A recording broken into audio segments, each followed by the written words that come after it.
I'm Miss Sarah, and this is At Home Makerspace, where every week I show you how to make fun projects with things you can find at home. This week we'll be learning how to make blanket forts.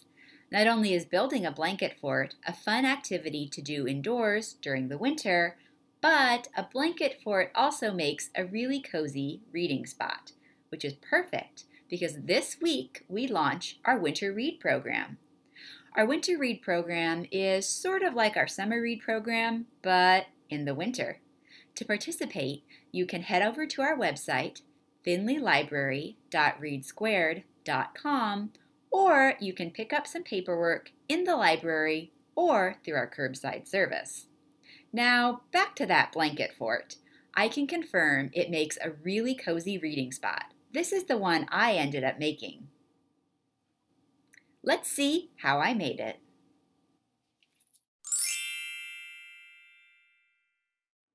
When you want to make a blanket fort, one of the first things you'll need to do is gather up your supplies. The first thing you'll need is a good location to build your fort. Look for a location with some empty floor space. I chose my dining room corner and moved some of the furniture out of the way. Another important thing to remember when choosing a location is that you don't want to build your fort so it blocks any entrances or exits. So just make sure you're not blocking any doors or any openings between rooms. My dining room corner doesn't have any doors, but I made sure to build it far enough away from the kitchen entrance that I wouldn't be blocking the way into or out of the kitchen. Next, you'll need some fort building supplies. Here are a few popular supplies that I found around my house.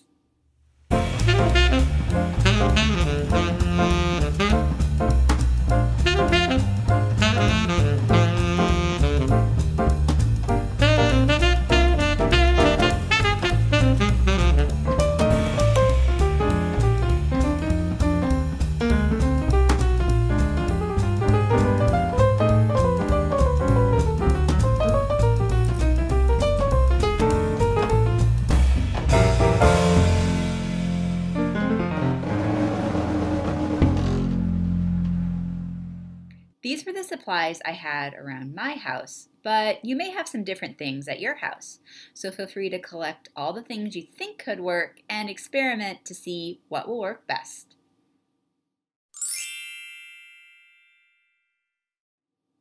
Once you've gathered all of your supplies, it's time to start building. Now, when you're building your fort, you're going to want to think about things that will work as walls and things that will work as a roof. So I'm going to walk you through everything I tried when building my fort. Some of the things worked and some of the things didn't, but I wanted to show you everything so you can see how I learned from the things that didn't work. A table could be a good place to start because the legs act like pillars and the top acts like a roof. So the first thing I needed to do was clear all the things off the table, then grab my blanket and throw it on top. Fold back one side to make your entrance, and let's see how this works. Well, it turns out this table is a little bit small.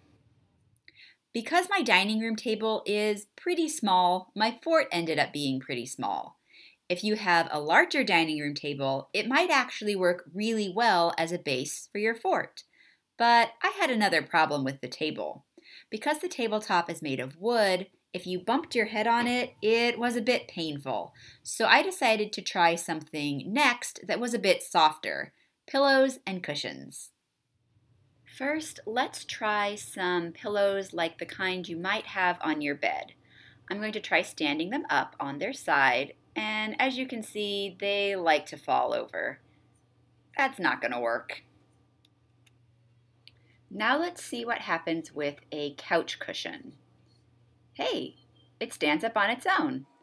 So I'm going to grab a few more couch cushions and set them up to be walls. Now grab the blanket and we find our first problem.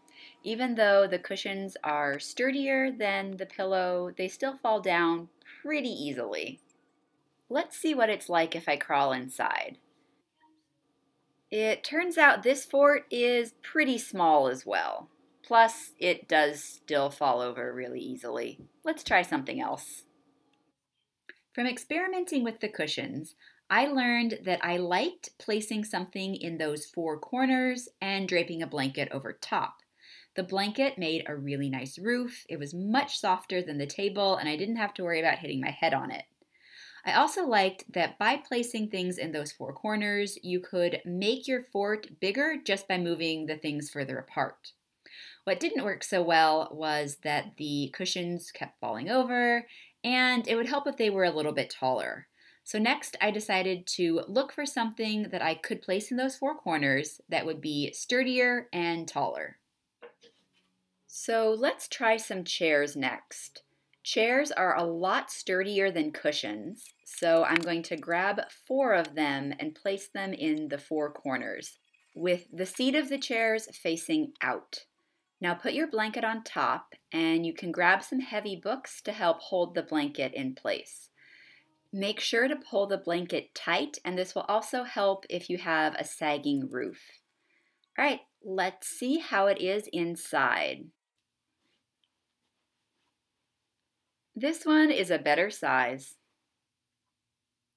And with that, I have the basic structure of my fort, but I wasn't done just yet.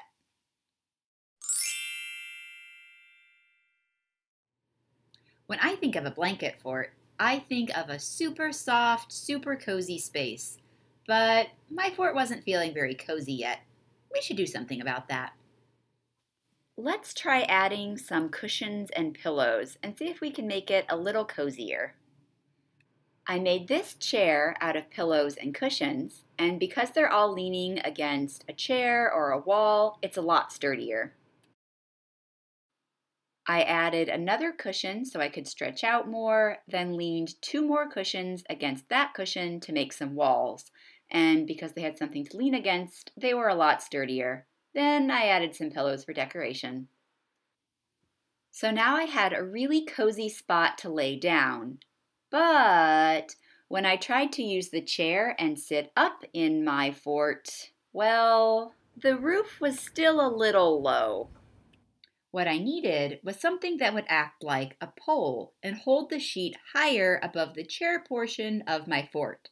So I grabbed my mop and attached the handle. So now I had a nice tall pole that I could use. I placed the mop between the wall and the cushion, then lifted the blanket to the top. Now grab something like a clothespin, and you can use that to secure the blanket to the mop. And now I have plenty of space to sit, plus a bonus window. And speaking of light, let's add some cozy lighting to our pillow fort.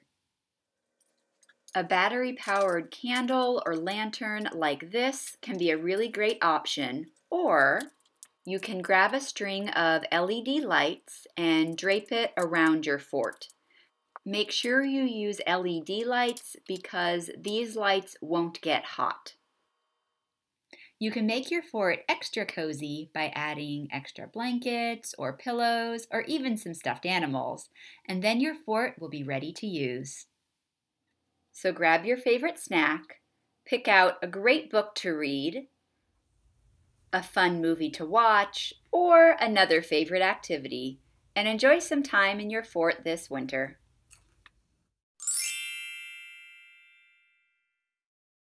We hope you enjoyed learning how to make blanket forts this week. They make really great reading spots, so don't forget to sign up for our Winter Read program. If you're looking for more inspiration, here are a couple of blanket forts created by members of our library's Tween Interest Group. This is a group of volunteers in 4th, 5th, and 6th grade, and as you can see, they too enjoyed reading some stories in their forts this winter. If you do make a blanket fort, we'd love to see it, so please send a picture, maybe with you reading a book inside, to the library. You can do so through our Facebook at www.facebook.com/FHCPL, through our Instagram, our handle is @FHCPL, or you can send us an email. Our email address is makerspace@findlaylibrary.org. And remember, if you're looking for more indoor fun this winter, be sure to join us next week for a brand new video. See you then! Bye!